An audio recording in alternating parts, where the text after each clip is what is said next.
السلام علیکم ورحمۃ اللہ وبرکاتہ۔ الحمدللہ وکفا والصلاة والسلام علی رسول اللہ، اما بعد۔ قال اللہ تعالی اعوذ باللہ من الشیطان الرجیم واللہ یحب التوابین ویحب المتطہرین۔ قال النبی صلی اللہ علیہ وسلم الطہور شطر الایمان۔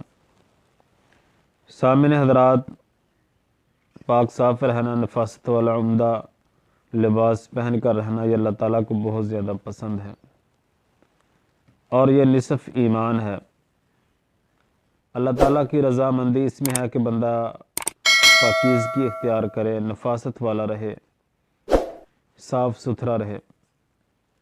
واللہ یحب التوابین ویحب المتطہرین۔ اللہ تعالیٰ ایسے لوگوں کو بہت زیادہ پسند کرتے ہیں جو بہت زیادہ توبہ اور بہت زیادہ پاک صاف رہتے ہیں۔ دوسرے مقام پر فرمائے واللہ یحب المطہرین۔ اللہ تعالیٰ پاکیزہ رہنے والے لوگوں سے بہت زیادہ محبت کرتے ہیں۔ سیدنا عبداللہ بن عمر رضی اللہ تعالیٰ عنہما فرماتے ہیں، میں نے نبی علیہ السلام سے سنا، لا تقبل صلاۃ بغیر طہور، بغیر طہارت کے مال کے کائنات کوئی نماز قبول نہیں کرتے۔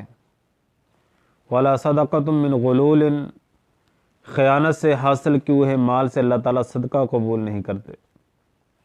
اس حدیث مبارکہ میں نبی علیہ السلام نے دو چیزوں کا ذکر کیا ہے۔ پہلی چیز، بغیر طہارت کے اللہ تعالیٰ کوئی نماز قبول نہیں کرتے،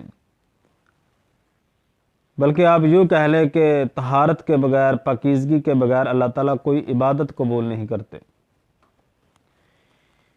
اور خیانت سے حاصل کیے ہوئے مال، ڈاکے سے، سود سے، رشوت سے، چوری سے، کوئی بھی حرام مال سے مال کے کائنات صدقہ قبول نہیں کرتے۔ اور پاکیزہ رہنا، صاف ستھرا رہنا یہ انسان کا آدھا ایمان ہے۔ جلیل القدر صحابی سیدنا ابو ہریرہ رضی اللہ تعالیٰ عنہ بیان کرتے ہیں، نبی علیہ السلام نے فرمایا کہ آدمی میں ہفتے میں 7 دنوں میں ایک دن غسل کرنا حق ہے۔ 7 دنوں میں ایک دن ضرور وہ غسل کرے، غسل میں سر دھوئے، جسم دھوئے اور عمدہ بہترین کپڑے پہنے، خوشبو لگائے۔ یہ ایک مومن بندے پر حق ہے کہ وہ اپنے بدن کو صاف رکھے۔ مال کے کائنات نے اپنے محبوب پیغمبر، اپنے پیارے نبی، اپنے پیارے برگزیدہ بندے نبی علیہ السلام کو فرمایا وَثِيَابَكَ فَطَهِّرْ، اے پیغمبر اپنے کپڑوں کو صاف ستھرا رکھیے۔ جس طرح بندے کو ظاہری طور پہ صفائی ستھرائی پسند ہے، اس سے بڑھ کر کے انسان کو اپنے باطن کی بھی فکر ہونی چاہیے۔ کہیں اس کا باطن، اس کا اندرونی شرک کی غلاظت سے، بدعت کی غلاظت سے، رشوت کی غلاظت سے، جناب خرافات کی غلاظت سے بھرا پڑا ہو، اور ظاہری طور پر بڑے ہی خوبصورت کپڑے، بڑا ہی خوبصورت چہرہ اور بہترین بال کٹنگ اور بہترین ڈریسنگ، تو اس سے بڑھ کر کے انسان کو اپنے باطن کی بھی فکر ہونی چاہیے۔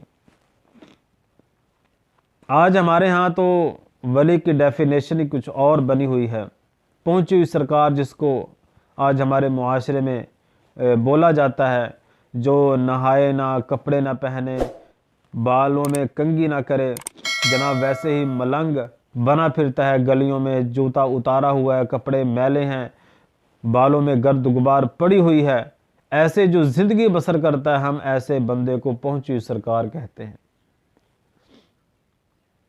ہم ایسے لوگوں کو منتخب کرتے ہیں، ایسے لوگوں میں جو للہیت جناب پسند کرتے ہیں، یہ لوگ پہنچی سرکار جو اللہ کے ساتھ لو لگی ہوئی ہے، جبکہ اللہ رب العالمین ایسے لوگوں کو پسند کرتے ہیں، محبت کرتے ہیں، پیار کرتے ہیں، جو خوبصورتی اختیار کرتے ہیں، اچھے کپڑے پہنتے ہیں، پاکیزہ رہتے ہیں، صاف ستھرے ماحول میں رہتے ہیں، اس کا اٹھنا بیٹھنا کھانا پینا ہر چیز اس کی پاکیزہ ہو۔ اللہ تعالیٰ خوبصورت ہے، خوبصورتی کو پسند کرتا ہے۔ تو سامعین حضرات، ہمیں اس بات پر غور کرنا چاہیے، اپنے کپڑوں کو صاف ستھرا رکھیں، اپنے جسم کو پاک رکھیں، اپنے رہنے والی جگہ کو صاف ستھرا رکھیں، پاکیزہ کھانا کھائیں۔ تو سامعین حضرات، اللہ سے دعا ہے کہ اللہ تعالی ہم سب کو پاکیزہ رہنے کی توفیق عطا فرمائے اور اچھے نفاست والے بننے کی کوشش کریں۔ اللہ سے دعا ہے کہ اللہ